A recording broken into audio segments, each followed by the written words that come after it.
Good evening everyone. Reliable परिवार की तरफ से एक बार फिर से आपका स्वागत है और हम लेकर के आए हैं सेकंड शिफ्ट का एनालिसिस, सेकंड शिफ्ट का सॉल्यूशंस और सेकंड शिफ्ट में क्या क्या हुआ, किस किस टॉपिक के क्वेश्चन आए, उसकी पूरी जानकारी।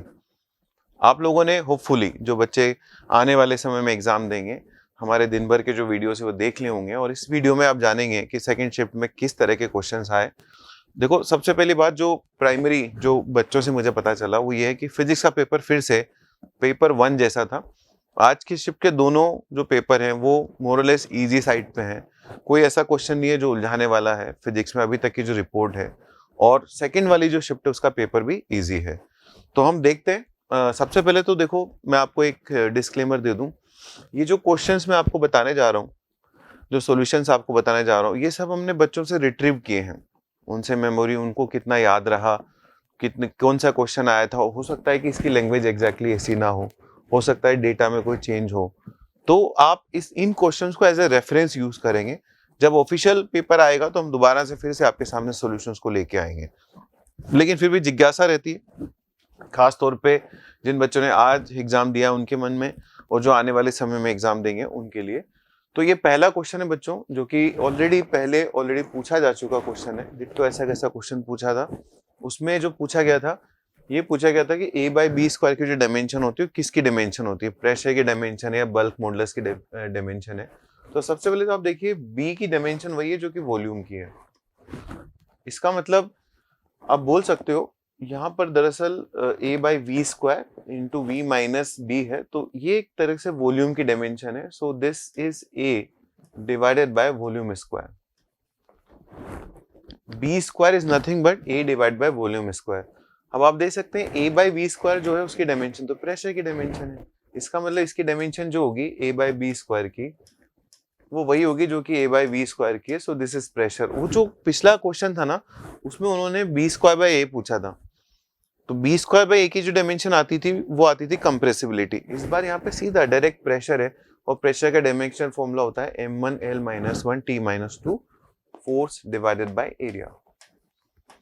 Force is m1l1 t-2 divide by area करोगे ना, तो ये आ जाएगा आपका प्रेशर का डायमेंशन। इस क्वेश्चन को मैं इजी कैटेगरी में रखूंगा क्योंकि बहुत ही आसान सा क्वेश्चन है। हर बच्चे से होपफुली क्वेश्चन हुआ होगा और होना भी चाहिए, क्योंकि अगर पेपर में इस तरह के क्वेश्चंस आते हैं तो बच्चों का मोरल बूस्ट होता है, उनको अच्छा लगता है।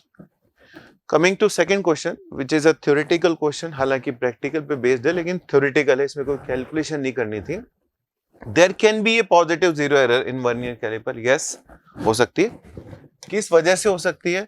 मिस हैंडलिंग की वजह से हो सकती है, रफ हैंडलिंग की वजह से हो सकती है। हालांकि ये बच्चों ने हमें लिखवाया, वहां पे एग्जैक्टली क्या लैंग्वेज थी हमको नहीं पता, लेकिन बच्चों ने इस तरह की लैंग्वेज हमको दी, तो ये हमको सही लग रहा है।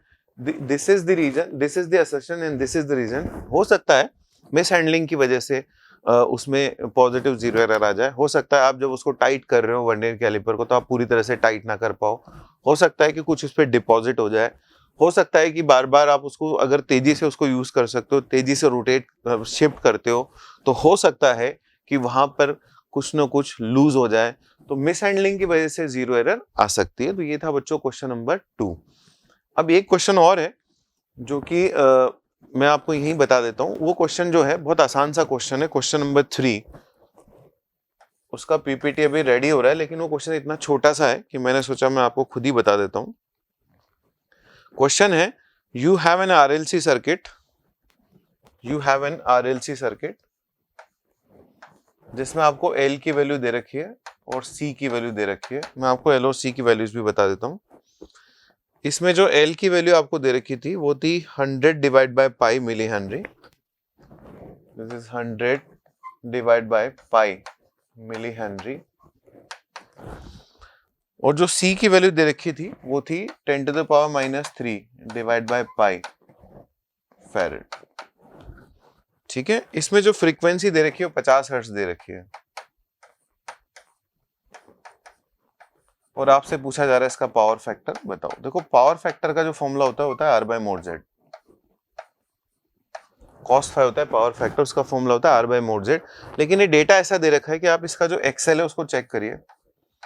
XL is omega times l. Omega is 2 pi multiply by f which is 50 multiply by l which is 100 divide by pi. Check करिए एक्सएल की वैल्यू आती है 100। ऐसे एक्सी की वैल्यू चेक करिए, एक्सी की भी जो वैल्यू होती है वो होती है 1 upon omega times c, omega is 2 pi multiply by 50 multiply by c, c is 10 to the power minus 3 divide by pi. ठीक है, तो इसका जो एक्सेल आता है एक बार चेक कर लेते हैं, 10 to the power minus 3 divide by pi. इसका जो एक्सेल आता है वो आता है यहाँ पे कुछ एरर हो गई, दिस इज पाई से पाई कैंसिल हो गया और एक्सेल की वैल्यू, अच्छा यहाँ पे 10 की पावर माइनस 3 भी था ना, into 10 to the power minus 3। तो इसका जो एक्सेल आता है वो आता है 10। अब देखते हैं इसका एक्ससी कितना आता है। इसका जो एक्ससी आता है ना वो भी आता है बच्चों 10।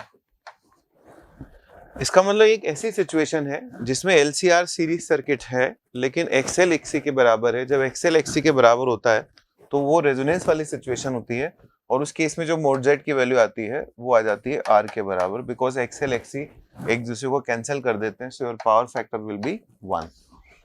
तो एक बहुत ही आसान क्वेश्चन है ना ये पावर फैक्टर वाला जो क्वेश्चन है, ये 3rd नंबर का क्वेश्चन है।